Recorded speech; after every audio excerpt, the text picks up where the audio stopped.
Welcome to ஓரோ சமையல். நம்ம இன்றைக்கி என்ன பார்க்க போகிறோன்னா கொள்ளு துவையல், கொள்ளு கடையல்னு கூட சொல்லலாம். ரொம்ப டேஸ்டான ஹெல்த்தி ரெசிபி, ஈஸியாகவும் டேஸ்ட்டாகவும் செஞ்சிடலாம். அது எப்படி செய்யலான்னு பார்க்கலாம் வாங்க. சாதத்துக்கு ஏற்ற மாதிரி, இட்லி தோசை களிக்கு ஏற்ற மாதிரி ஒரு சூப்பரான கொள்ளு கடையல் பார்த்துடலாம். இதுக்கு பூண்டு, பச்சை மிளகாய், சின்ன வெங்காயம், ஒரு பெரிய சைஸ் தக்காளி, நான் வதக்கிறதுக்கு தேங்காய் எண்ணெய், நீங்கள் குக்கிங் ஆயில் எது வேணால் சேர்த்துக்கலாம். சேர்த்துட்டு நல்லா வதக்கிக்கலாம்.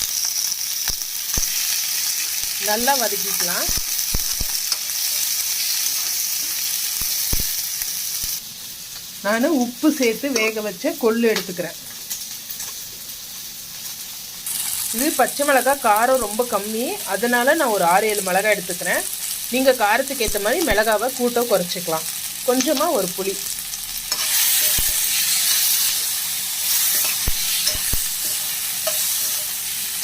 இது இட்லி தோசை களி ரைஸ்க்கு எல்லாமே நல்ல காம்பினேஷனாக இருக்கும். ஒரு முறை ட்ரை பண்ணி பாருங்கள், நீங்கள் திரும்பவும் இதே மாதிரி தான் செய்வீங்க. அந்த அளவுக்கு ரொம்ப டேஸ்ட்டாக இருக்கும். இப்போ நல்லா வதங்கிருச்சு. வேக வச்சு கொள்ளு சேர்த்துக்கலாம்.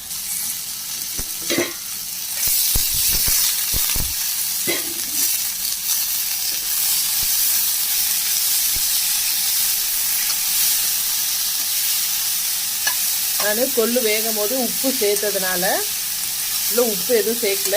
நீங்கள் உப்பு சேர்க்காமல் இருந்தால் இந்த ஸ்டேஜில் உப்பு சேர்த்துக்கலாம். இப்போ கொஞ்சமாக தண்ணி சேர்த்துட்டு,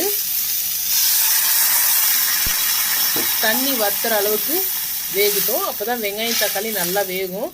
அப்போ நம்ம கடையிறதுக்கு நல்லா ஈஸியாக மெதிஞ்சிரும். மண்பானையில் வச்சு கடையும் போது, இல்லைன்னா மிக்சி ஜாரில் ஒரு சுத்து கூட விட்டுக்கலாம் குறப்பாக. நீங்கள் ஆயில் அதிகமாக சேர்த்திங்கன்னா ஆயிலே நல்லா வதக்கிக்கலாம். நான் ஆயில் கம்மியாக சேர்த்ததுனால தண்ணி விட்டு கொஞ்சம் தக்காளி தோல் விட்டு வதங்குற அளவுக்கு வேக வச்சு எடுத்துக்கிறேன். இல்லைன்னா கொஞ்சம் எண்ணெய் நிறைய விட்டு நல்லா வதக்கிங்கன்னா இன்னும் டேஸ்ட் நல்லாயிருக்கும். இப்போ ஸ்டவ் ஆஃப் பண்ணிவிட்டு சூடு ஆறுனதுக்கு அப்புறமா மிக்சி ஜாரில் ஒரு சுற்று எடுத்துக்கினாலும் சரி, நீங்கள் சட்டியில் மத்து வச்சு நல்லா கடைஞ்சி எடுத்துக்கிட்டாலும் சரி, உங்கள் விருப்பம்.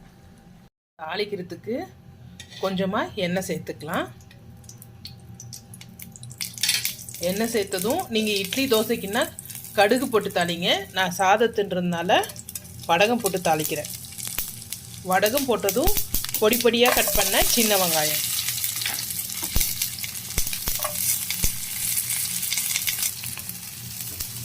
சின்ன வெங்காயம் நல்லா வதக்கலாம்.